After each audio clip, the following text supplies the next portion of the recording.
오늘 말씀을 가지고 예수께서는 고물에서 베개를 베고 라는 제목으로 같이 말씀을 나누기를 원합니다. 하박국 3장에는 지금 이 시대를 살아가는 우리가 가져야 될 신앙의 구조가 있습니다. 먼저 이 말씀을 읽어볼까요? 3장 17절과 18절 말씀인데요. 같이 읽어보겠습니다. 시작.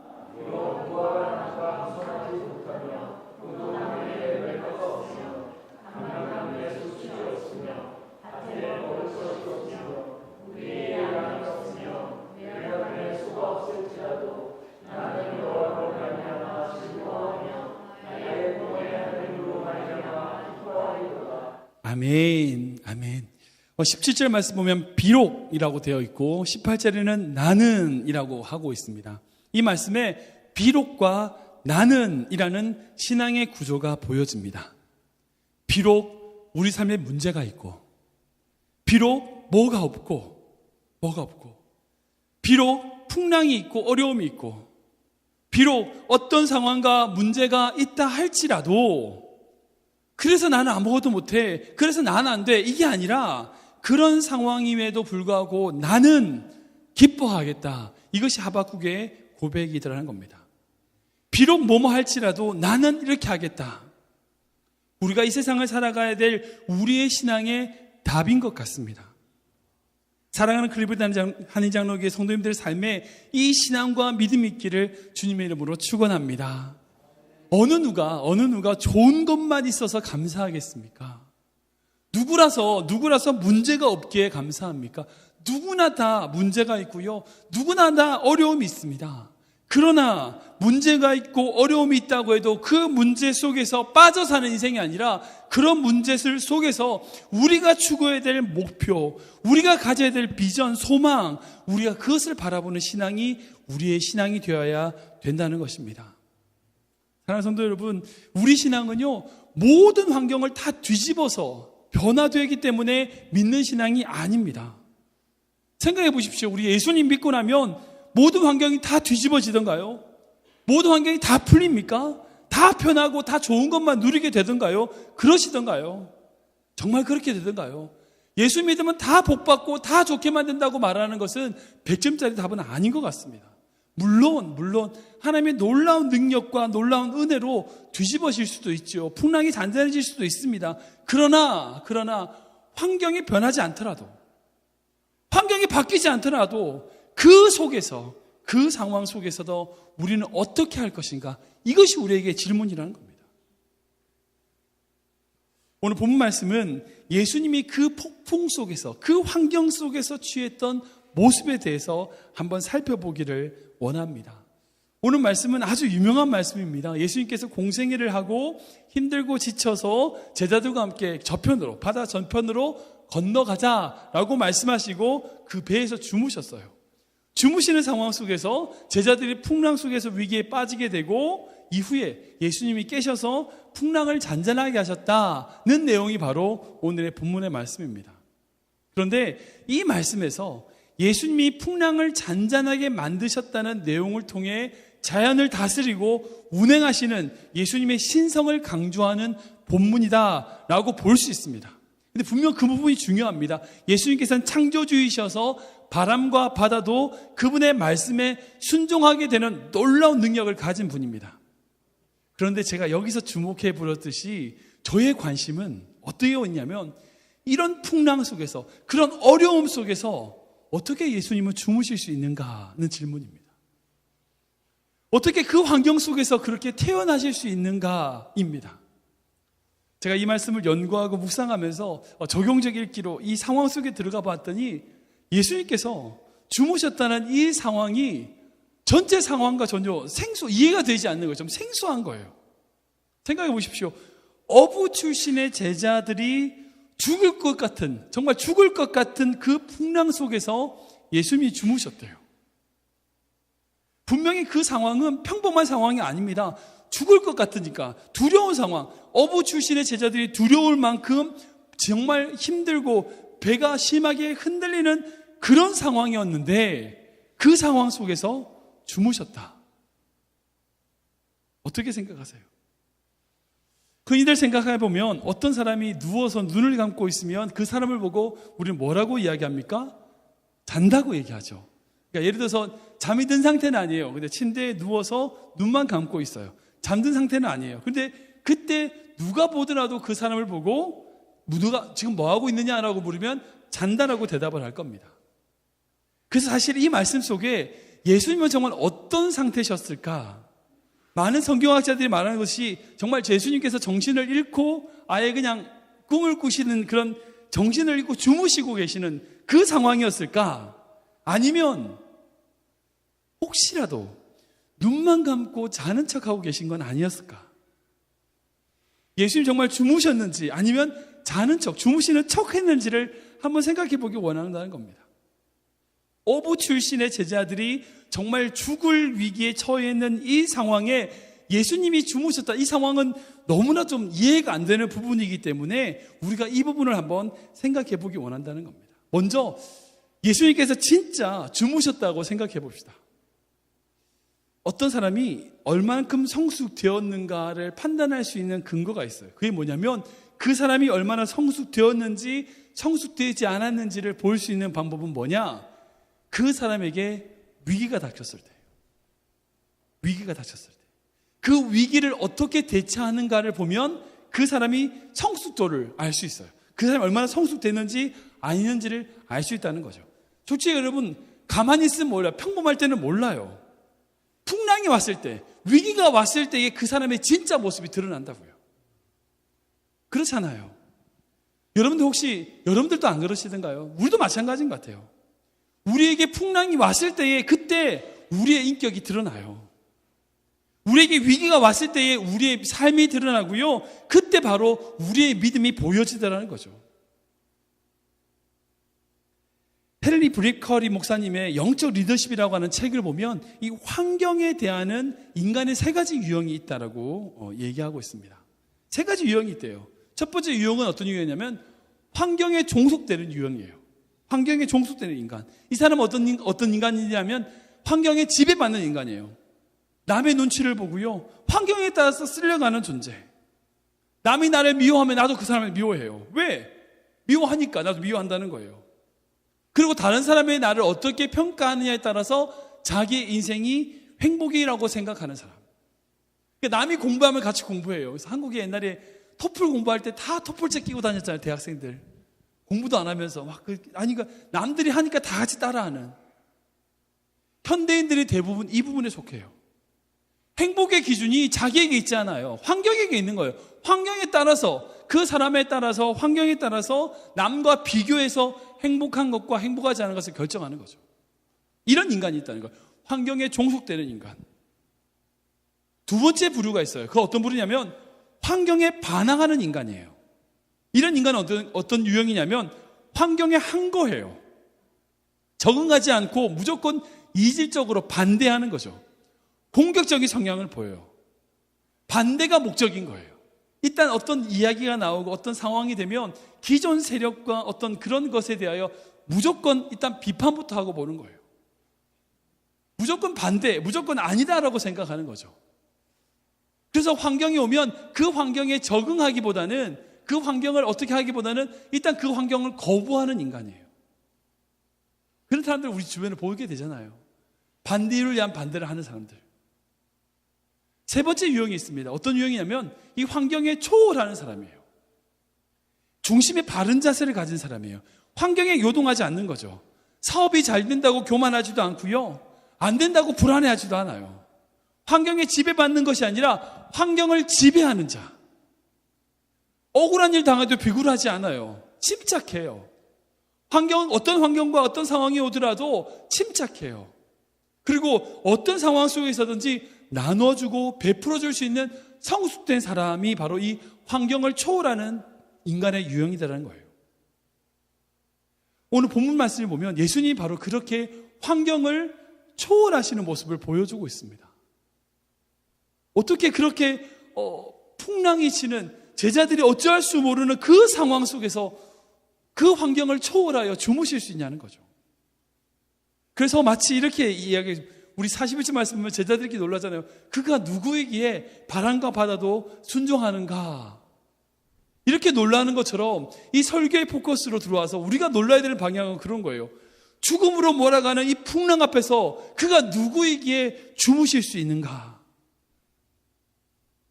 풍랑과 바람을 잔잔케 하시는 것도 물론 놀라운 일이지만 자신을 삼킬 만한 풍랑 속에서도 자신 안에 평강을 유지할 수 있는 예수님, 그분 안에 도대체 뭐가 있길래, 그분 안에 어떤 것이 있길래 이 환경 속에서 초연하며 평안을 누릴 수 있는가? 사실 우리의 모습은요, 풍랑 앞에서 아비규환이잖아요. 조금만 바람이 와도, 조금만 풍랑이 와도 어찌할지 모르고 막 당황해하고 안달복달하고 흔들리고 걱정하고 불안해하고. 그러나 예수님은 그 풍랑 속에서도 초연히 잠을 주무시는 모습을 우리가 볼 수 있다는 겁니다. 우리는 너무나 쉽게 환경에 지배당하고 있는데, 환경에 좌우되고 있는데, 상대방 말 한마디에 마음이 갔다 흔들리고, 아니 말도 안 했어요, 눈빛만 보고도 내 기분이 좋았다 나빴다 그러는 게 우리인데, 우리가 정말 이 본문 속에서 배워야 될 것은 뭐냐? 환경에 의해 내 삶의 평화를 유지하는 것이 아니라 어떤 환경과 상황 속에서도, 그 상황 속에서도 자신의 길을 꿋꿋이 걸어가시고 자신의 그 평안을 유지하셨던 그 예수님을 바라보아야 된다는 겁니다.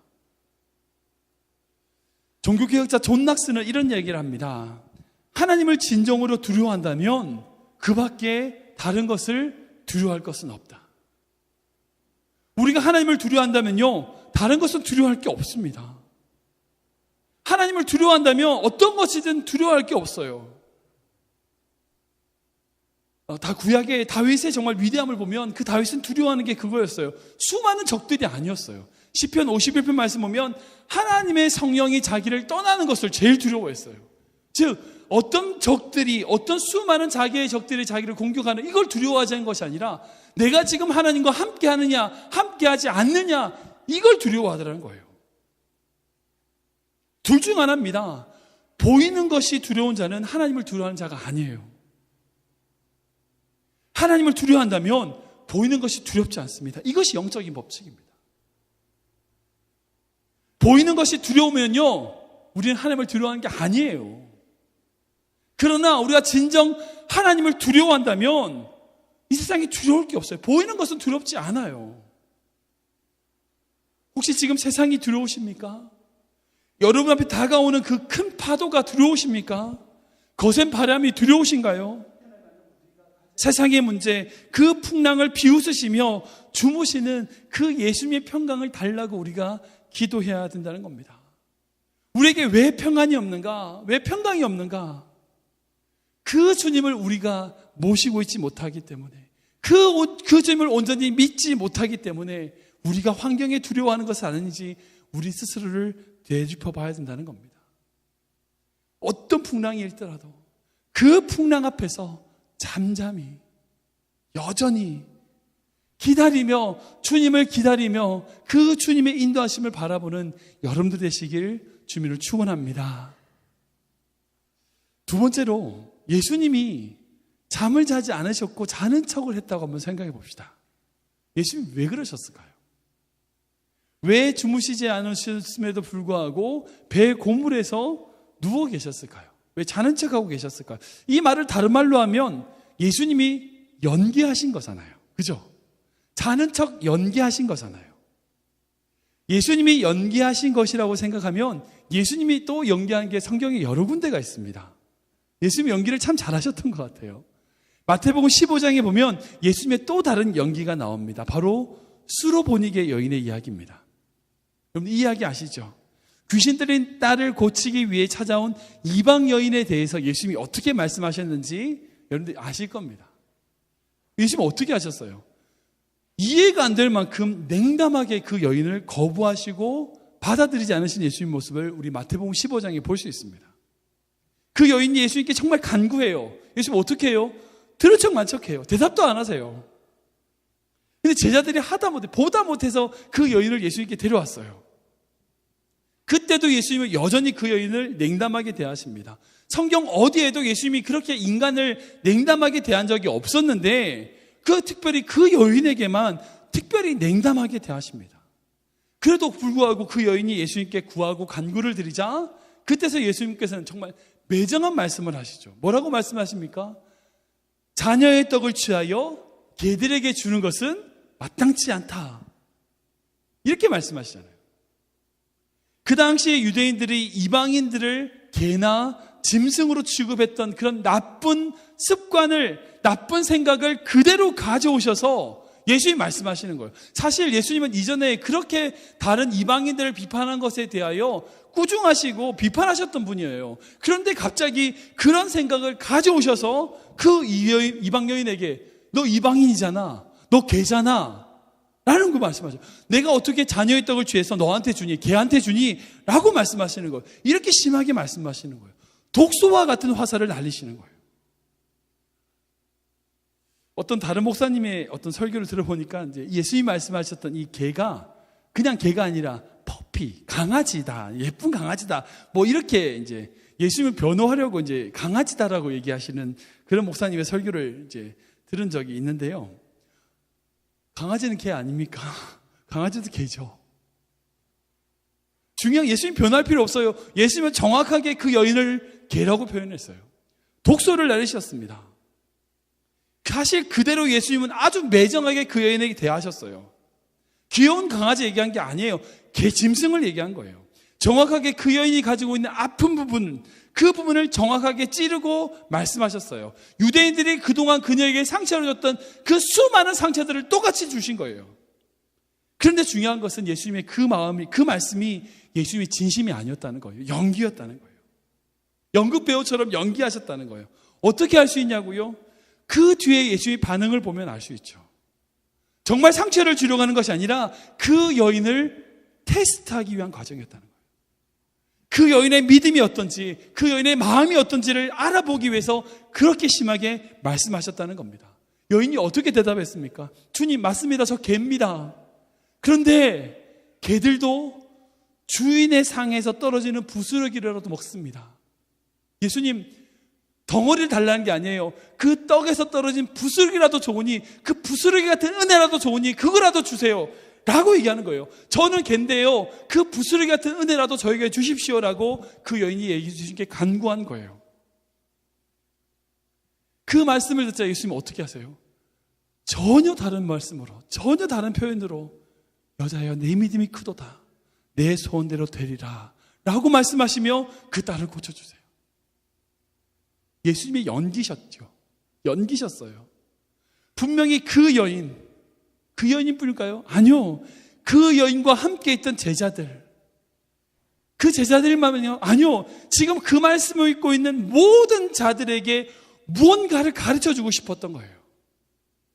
너희가 기도하냐? 어떤 마음으로 기도하냐? 어떤 마음으로 기도해야 돼요? 주님, 부스러기라도 좋으니, 그 부스러기 같은 은혜라도 좋으니 저에게 은혜를 주십시오라고 하는 마음으로 기도할 때에 여러분 응답받게 된다고요. 이것을 가르치기 위해서 그 여인에게 냉담하게 대하셨던 예수님의 연기를 마태복음 15장에 볼 수 있습니다. 그렇다면 오늘 이렇게 본문 속에서 예수님의 상황을 정리해보면 예수님은 제자들에게 무엇을 가르치고 싶었을까요? 어떤 걸 가르치고 싶었을까요? 오늘 본문 말씀을 자세히 보면 예수님께서 수많은 공생애를 마치시고 제자들과 함께 바다를 건너가자고 하십니다. 잘 보시면 뭐라고 적혀있냐면 예수님께서 제자들에게 바다 저편으로 가자라고 말씀하세요. 그리고 예수님께서 그 배를 함께 타고 가십니다. 한번 생각해 보세요. 예수님이 가자고 했고 예수님이 함께 가고 있는 배에 어떻게 풍랑이 와요? 말이 안 되잖아요. 아니, 예수님이 가자고 말 안 했어. 근데 제자들이 임의로 갔어요. 요나 같은 경우는 하나님이 가라고 한 방향과 전혀 다른 방향으로 도망가는 바람에 하나님이 풍랑을 보내셨잖아요. 이해가 돼요. 왜? 엉뚱한 길로 가니까 예수님이 돌이키기 위해서 풍랑을 보내시죠. 그런데 이 상황 같은 경우는 예수님이 가자고 하고 예수님이 함께 가고 있어요. 근데 어떻게 그 배에 풍랑이 있을 수 있냐고요. 이 상황을 한번 극적으로 표현해 보면 이렇게 될 것 같아요. 예수님께서 제자들에게 풍랑 저쪽으로 가자라고 말씀하셨어요. 그때 그 제자들이 뭐라고 얘기해요? 네, 예수님 걱정하지 마십시오. 저희가 뭐예요, 직업이? 어부. 예수님 편하게 계십시오. 저희가 모시고 가겠습니다. 제자들의 마음 가운데 자신이 있었어요. 왜? 예수님, 목수 출신된 예수님보다 이 배를 운전하는 것은 내가 더 잘할 자신이 있는 거예요.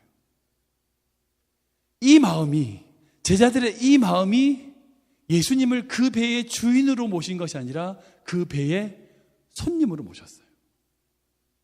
제자들이 예수님께 그런 잘하고 싶은 욕심에 예수님을 그 배의 손님으로 모시고 제자들이 자신의 기술, 자신의 능력으로 운전해 가려고 한 거예요. 그 배에 풍랑이 왔어요. 처음에 제자들 어땠을까요? 자기의 힘으로 하려고 했죠. 처음부터 예수님을 깨웠을까요? 아니요. 자기의 힘으로 문제를 해결하려고 했을 거예요. 자기 힘으로 그 배를 운전해 가려고 했었을 거예요. 근데 하다가 도저히 안 됐어요. 어떻게 얼만큼 안 돼요? 죽을 만큼, 죽을 위기까지 처한 상황까지 됐어요. 그때서야 예수님을 깨워요. 생각해 보십시오. 어부 출신의 제자들이 그 배를 컨트롤할 수 없는 상황 가운데 빠져 있는데 예수님께서 배에 누워서 주무신다고요? 저는 이해가 잘 안 돼요. 어떤 모습이 보이냐면 배가 움직이는데 예수님께서 고물에서 그물을 베고 그물을 붙잡고 계시는 것처럼 보여요. 왔다 갔다 하시면서 자는 척하고 누워 계세요. 언제까지 그럴 것일까요? 언제까지 그렇게 자는 척하고 계셨어요? 언제까지? 제자들이 깨울 때까지. 제자들이 깨울 때까지 자는 척하고 계시는 거예요. 만약에 제자들이 깨우기 전에 예수님이 벌떡 일어나셔서 잔나게 하셨으면 제자들이 뭐라 했을까요? 예수님 이것 좀 제가 할 수 있었는데 예수님 먼저 나오시는 바람에 이랬을 거 아니에요. 제자들이 깨울 때까지 예수님을 기다리셨어요. 자기 힘으로 도저히 안 됩니다. 예수님 도저히 할 수 없습니다. 예수님 저는 더 이상 아무런 능력이 없습니다 라고 말할 때까지 예수님은 기다리셔서, 그리고 그 예수님이 그 기다리시고 난 다음에 깨셔서 그 바다를 잠잠케 하신 모습을 보게 됩니다. 여기에 놀라운 비밀이 들어있어요. 예수님은 때로는요 우리에게 주무시는 것 같이 연기하실 때가 있어요. 어떤 성도님들과 상담을 하면 그런 얘기를 해요. 정말 예수님께서 제 기도를 잘 들어주셨어요. 응답 잘하셨어요 하는데, 그런 경험이 있는데 요즘은 기도하면 예수님이 정말 안 계시는 것 같아요. 응답이 없어요. 예전에 응답을 정말 잘 받을 때는 정말 잘 받았었는데 요즘 기도하면 예수님이 주무시는 것 같아요. 이렇게 얘기하는 성도들이 있어요. 마치 하나님이 없는 것처럼 느껴져요.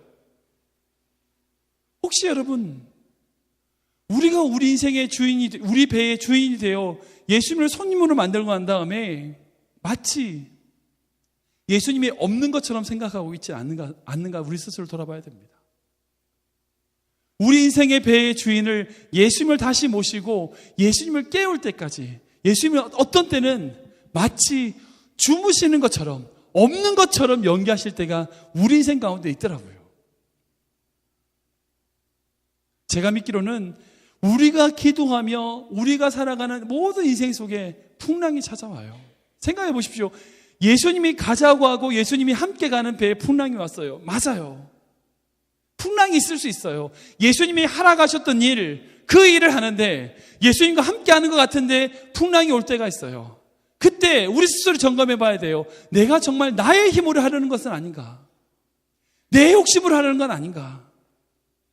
때로는 우리에게 그것을 가르치기 위하여 주무시는 척 연기하시는 예수님이 우리 인생 가운데 있다는 거예요. 그리고 언제까지 기다리세요? 우리가 주님을 깨울 때까지. 우리가 주님을 깨울 때까지 우리 인생의 주인으로 다시 모시고 그 예수님을 우리 배에 모든 것을 컨트롤을 맡겨드릴 때까지 예수님은 연기하시며 기다릴 수 있다는 거예요. 말씀을 좀 정리해 보겠습니다. 예수님이 정말 그 배에서 주무셨는지 주무시지 않으셨는지는 모르겠어요. 제가 천국 가면 꼭 물어볼 거예요. 예수님 그때 주무셨어요? 안 주무셨어요? 제가 꼭 물어볼 거예요.